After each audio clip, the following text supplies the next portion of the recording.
Alors voilà, nous commençons par l'alphabet. L'alphabet est composé de 26 lettres. Donc dans ces 26 lettres, vous trouverez 6 voyelles et 20 consonnes. Alors l'alphabet, vous pouvez le lire en dessous.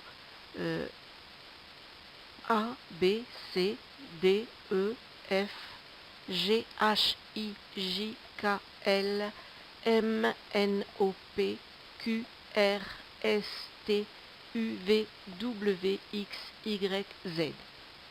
C'est la prononciation en français de notre alphabet.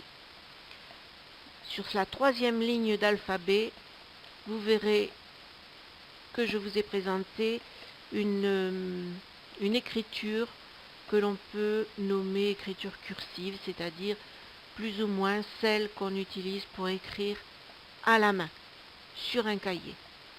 Alors que la première ligne vous montre l'alphabet imprimé, mais en minuscule.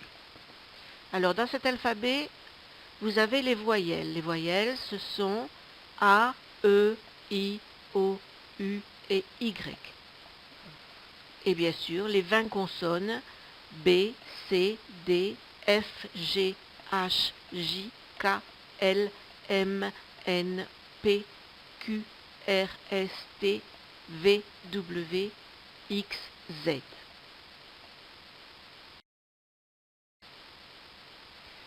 Dans une première étape, nous allons aborder la construction des syllabes. Alors, à partir de la voyelle A, qui se prononce A, vous allez pouvoir associer toutes les consonnes. Par exemple, le B et le A vous permettent d'obtenir ba. Et avec ba, vous pouvez déjà prétendre écrire le début du mot bateau. Nous verrons bien sûr plus tard comment apprendre à écrire et à prononcer T-E-A-U de bateau. Mais pour l'instant, restons avec le A. Vous voyez la ligne suivante, le C et le A se prononcent K et plus tard vous pourrez écrire totalement le mot cabane. Le D et le A, da, pour commencer à écrire dahlia, cette jolie fleur. Le F et le A, fa, pour farine. La farine étant bien sûr obtenue grâce à l'écrasement des graines de blé. Le G et le A font ga.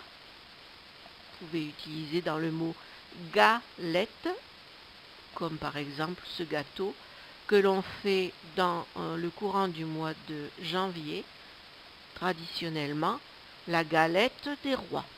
Le J et le A font ja. Nous pouvons utiliser ja dans jacinthe, cette jacinthe qui est une fleur qui pousse au mois de décembre, novembre-décembre.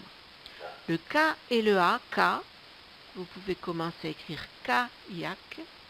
C'est ce fameux bateau qui se retourne et qui permet à, en principe, une personne de se mouvoir dans l'eau. Le L et le A, là, vous pouvez commencer à écrire lapin. Le lapin, vous connaissez tous. C'est ce petit animal tout en fourrure qui n'arrête pas de grignoter. Le M et le A, ma, maman. Eh bien, la maman, c'est cette perle qui s'occupe de tous ses enfants. Ensuite, N et A, na, que l'on retrouve dans banane. Le P et le A, pa, papa. Eh bien, comme la maman, le papa se préoccupe de ses enfants. R et A, ra, radis. Radis, vous savez que c'est un légume racine. Le S et le A, sa, qu'on retrouve dans sapin. Le T et le A, ta, que l'on retrouve dans table. Le V et le A, va, que l'on retrouve dans vase et le WA, wa ou va, suivant certains mots, et qu'on retrouve dans wagon. Dans certaines parties de France, notamment dans le nord de la France, on appelle ce mot, on prononce ce mot wagon. Mais dans la majeure partie, c'est wagon. Voilà, nous abordons maintenant la voyelle I que nous adapterons au reste des consonnes pour obtenir des syllabes. Syllabe étant un rapprochement d'une consonne avec une voyelle. Là, vous avez par exemple le B et le I, vous obtenez bi et vous pouvez déjà commencer à écrire biberon, le biberon étant cette petite bouteille surmontée d'une tétine que les bébés utilisent pour boire. Alors le C et le I, si, vous commencez à écrire citron. Le D et le I, di, que vous retrouvez dans divan. Le F et le I, fi, qu'on retrouve dans figue. C'est un fruit que l'on trouve notamment dans les régions chaudes du sud de la France. Le G et le I, J, pour girafe. Le J et le I, J. Tagine. La tagine est un plat qui permet de cuire justement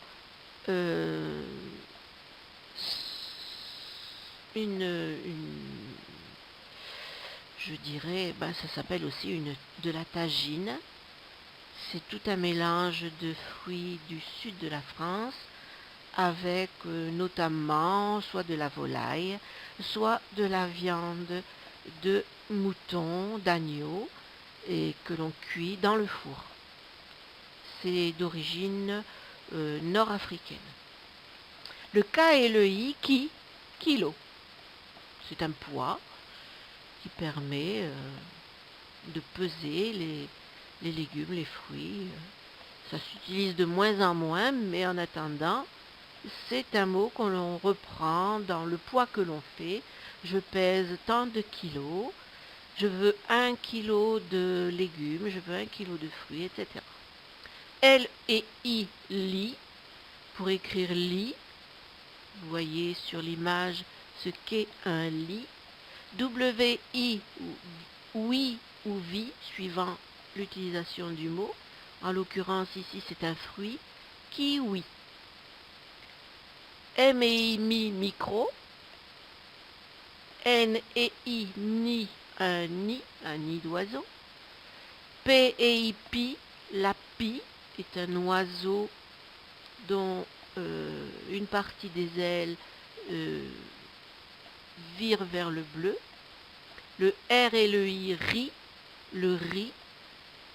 Le riz est une graine que l'on récolte dans certaines régions de France, surtout en Camargue, dans le sud de la France, et dans d'autres pays comme la Chine. Ensuite, vous avez S et I, si, pour sirop. Le sirop peut être fait à base de fruits pour mélanger à l'eau, pour faire une boisson pour les enfants, ou aussi le sirop est un médicament liquide que l'on consomme, notamment pour les maux de gorge, les toux, etc. T et I, tirelire. La tirelire est un objet creux avec une ouverture par laquelle on peut insérer de l'argent, de la monnaie. V et I, qu'on retrouve le vi dans vipère, vipère étant un serpent. Voilà, maintenant nous abordons le O, la voyelle O, qu'on prononce O également. Alors si nous associons le B et le O, nous obtenons beau. comme dans le mot lavabo. Le C et le O co qu'on retrouve dans coq. Le DO do qu'on retrouve dans domino. Le FO faux que l'on retrouve dans forêt. La forêt est une immense partie d'une terre sur laquelle poussent beaucoup d'arbres, comme la forêt d'Amazonie par exemple. Pour l'Amérique du Sud, par contre, en France, nous avons des forêts domaniales qui sont plus ou moins grandes bien sûr que l'Amazonie. Géogo, le gorille, qui est un très gros singe. Le Jo, comme dans majorette. La majorette est en général ce sont les femmes qui défilent en tenue et qui utilisent un genre de bâton pour faire des mouvements très jolis à regarder. Kaeoko, qu'on retrouve dans koala, qui est un mammifère d'Australie. El et olo, cette syllabe, on la retrouve dans vélo, qu'on dit aussi bicyclette. M et homo, comme dans moteur. N et O, no, que l'on retrouve dans piano. P et O, po, qu'on retrouve dans pomme. R et O, ro, pour robe. S et O, so, dans soleil. T et O, to, dans moto. V et O, vo, dans cerf-volant. Nous abordons maintenant la voyelle U, qui se prononce U. Vous voyez la phonétique en haut, à droite, près de l'oreille, qui est dessinée par un Y, et le son est U. Alors les syllabes, nous associons B et U, on obtient bu, comme dans bureau. C et U, Q, dans cube. D et U, du, dune. Une dune, c'est une légère colline de sable. Une dune peut être plus ou moins grande. Vous avez des dunes dans le Sahara et en bord de mer. Quand il y a du sable sur la plage, souvent il y a des dunes. F et U, fu, fusée. G et U, gu, comme virgule. J et U, jus, comme jupe. K et U, Q, qu'on retrouve dans sudoku. L et U, lu, lune. M et U, mu, musique. N et U, nu, nuage. P, U, pu, puma. R, U, ru, ruban. S, U, su, sucre. T, U, tu, voiture. V, U, vue, une longue vue. Ensuite, nous abordons la voyelle E, qui se prononce E, et que vous écrirez phonétiquement pour l'interprétation auditive avec un E à l'envers. Alors, la syllabe B et E, vous obtenez be, qu'on retrouve aussi dans biberon. Ensuite, C et E, cerise. D et E, deux, corde. F, E, feu, girafe. G, E, je, orange. J, E, je, jeton. K, E, que, cake. L, E, le, casserole. M, E, melon. Ensuite, N et E, ne, qu'on retrouve dans banane. P, E, peu, jupe. R, E, re, chaussure. Le S et E s'écrit S et E, bien sûr, se, mais se prononce quelquefois se et quelquefois ze, suivant certains mots.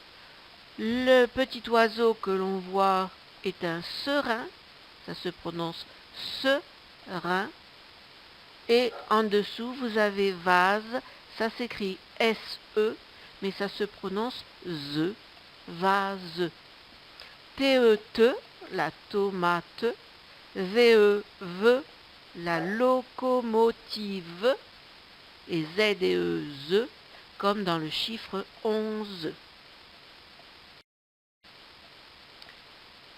Nous avons là maintenant le son E, qui phonétiquement s'écrit E, mais on le prononce E, et nous voyons que le E peut s'écrire de trois façons différentes, et accent aigu, en dessous E, ER, et encore à la troisième ligne, et EZ. Alors, et accent aigu sur la première ligne. Vous avez étoile.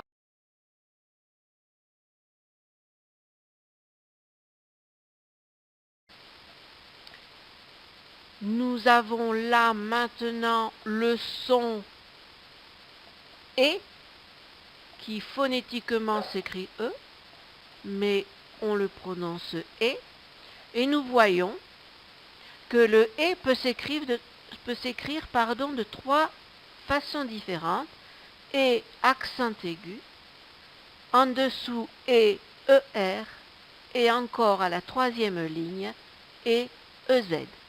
Alors, et accent aigu sur la première ligne.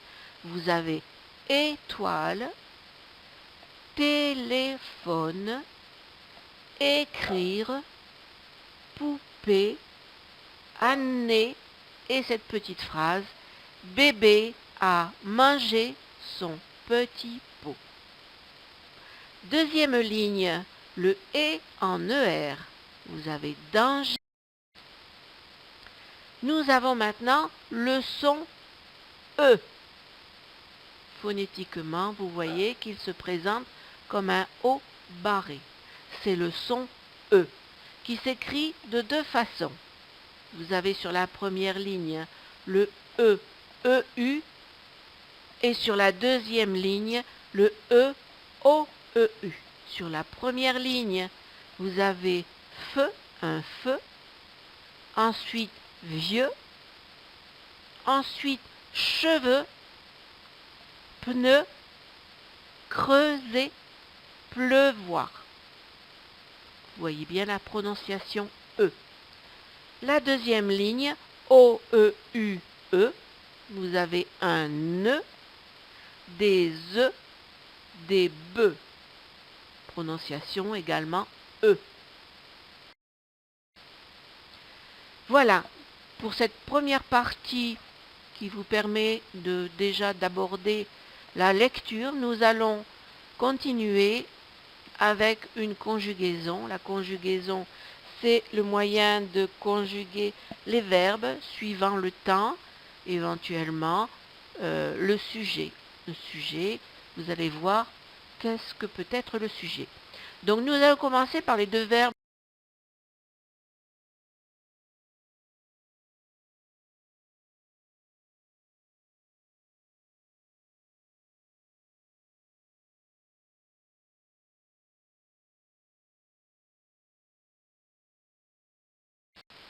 Voilà, donc maintenant je vous ai fait un petit récapitulatif, c'est-à-dire comment apprendre à lire. Évidemment, là, je vous apprends à lire en français.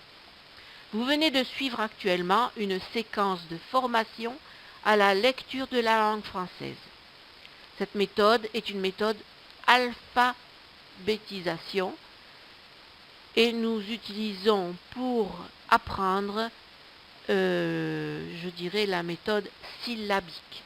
Vous avez bien vu, nous avons essayé de rapprocher les voyelles des consonnes pour permettre la création d'une syllabe. Donc c'est aussi une méthode de lecture syllabique. Et l'alphabétisation en elle-même concerne les personnes qui n'ont jamais été à l'école, qui n'ont jamais suivi de cours de lecture. Voilà, donc un module complet d'apprentissage de la lecture vous sera proposé d'ici quelques jours. Les séquences qui composent ce module vous permettront d'assimiler petit à petit toutes les subtilités de l'apprentissage de la langue française et de sa lecture. Parallèlement, un module d'apprentissage de l'écriture accompagnera gratuitement le module de lecture qui se présentera sous forme de séquences à raison de 2 ou 3 séquences par semaine. L'intérêt d'une telle formation, d'une telle méthode, voir et revoir les séquences d'apprentissage autant de fois qu'il le faudra pour vous permettre d'acquérir la connaissance. C'est-à-dire, vous verrez des vidéos, vous entendrez la lecture en même temps que vous la lirez, vous passerez à la seconde séquence, à la troisième séquence, et si vous avez un doute ou si vous avez besoin de revoir, vous reviendrez à la première ou à la deuxième séquence.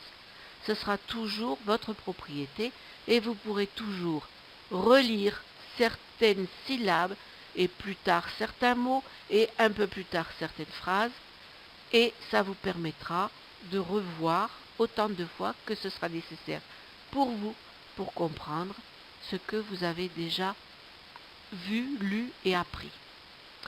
Quelques exercices d'application joints à chaque séquence permettront de mieux intégrer l'apprentissage de la lecture.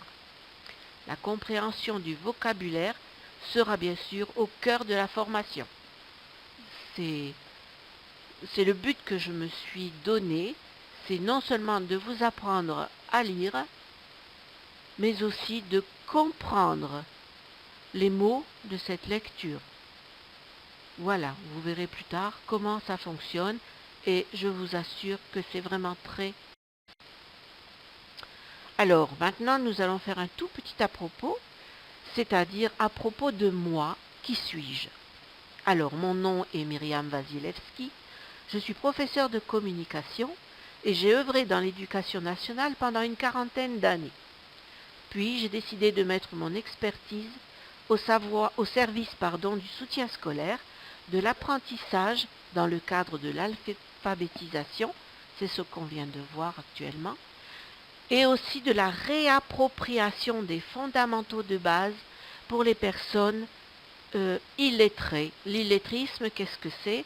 L'illettrisme, c'est le fait de ne pas avoir tout acquis pendant la période d'alphabétisation au niveau de l'école, par exemple, qui empêche des personnes, même d'un certain âge, d'un âge avancé, de comprendre les lectures, de comprendre les résumés, de comprendre ce qu'on leur demande sur un papier. Ces personnes peuvent très bien comprendre ce qu'on leur demande à l'oral, mais ont des difficultés pour comprendre ce qu'on leur demande sur des papiers. Et Dieu sait qu'en France, notamment, il y a beaucoup de documents qu'il faut renseigner. Donc, si on a du mal à les lire, eh bien, ça pose un problème.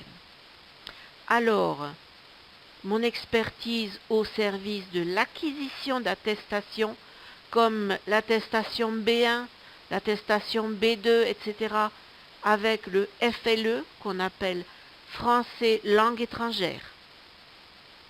Pour ceux qui veulent apprendre une deuxième langue quand ils sont d'un autre pays et qu'ils parlent une autre langue, ou pour ceux qui veulent apprendre le français parce qu'ils souhaitent s'inviter dans un pays francophone et qui veulent bien sûr pouvoir s'exprimer et comprendre la langue du pays.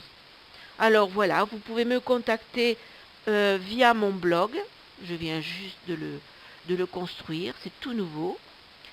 Alors ce blog, vous pouvez le consulter à travers cette adresse www.aucoeurdessavoirs.fr/. N'hésitez pas, c'est un blog tout nouveau, donc je commence juste à le construire, mais si vous pouvez à travers ce blog déjà avoir des informations, n'hésitez pas. Voilà, je vous remercie et je vous souhaite toutes les richesses du monde, pourquoi pas. Au revoir.